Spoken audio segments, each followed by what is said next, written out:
I know many people will disagree with me, but as a teacher of critical thinking skills, I find Facebook a rich source. So one of the South African atheists, Bolelang Rakepile, posted a link to the news post about the KZN teen who was killed during an attempted exorcism. And one of the comments to the link, now please note that Bolelang gave no reason for why this happened.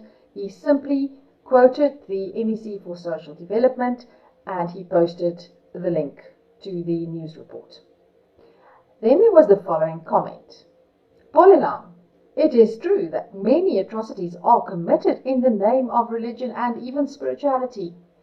Likewise, it is also true that atheists and pagans contrive beliefs or rituals to justify equally barbaric abuses.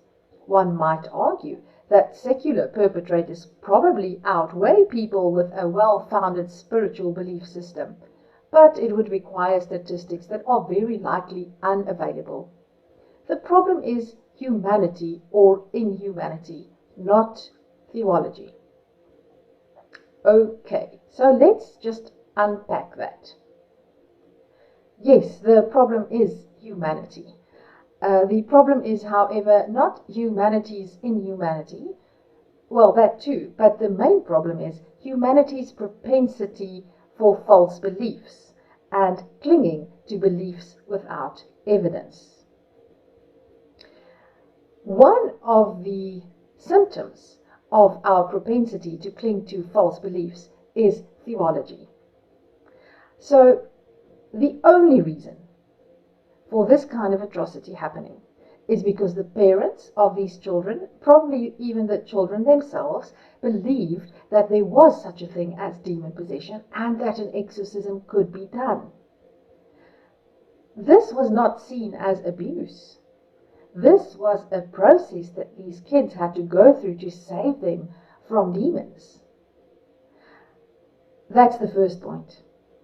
The second point I will agree with is that statistics are probably not available as to how many abuses and barbaric practices happen or are perpetrated by atheists and how many by Christians, because I will agree that it is quite difficult to determine that type of statistic. So I will even agree to that.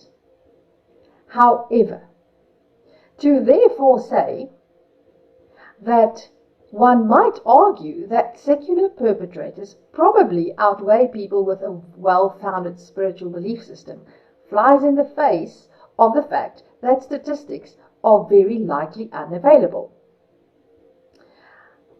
Lastly, the challenge that I would like to pose to the commenter on Bolelang's post is the following. Please, give one example, just one, where an atheist committed a crime in the name of atheism. So in other words, he committed a terrible atrocity because he does not believe that there are gods or supernatural beings, and where he used some sort of cover-up, or as you call it, a belief, he contrived a belief or a ritual to justify the barbaric abuse that was committed directly because of a non-belief in a god or gods. I would absolutely love to see cases of that. And if you want to name people like Stalin or Mao or Hitler, please don't. Let's tackle Hitler first. Hitler was a Christian, and most Nazis were Christians, so that kite is not going to fly. As for Stalin, he was trained as a Russian Orthodox priest, and he knew full well what the power of religion over people was, and he used the power of religion to turn himself into a type of god. It was very easy for the Russian people to fall into that mindset and treat Hitler as a god. And the same goes for Mao and probably for Pol Pot, although I'm not that familiar with the abuses of Pol Pot and his personality, or his cult of personality, if indeed there was such a thing. So this is tonight's Facebook critical thinking lesson.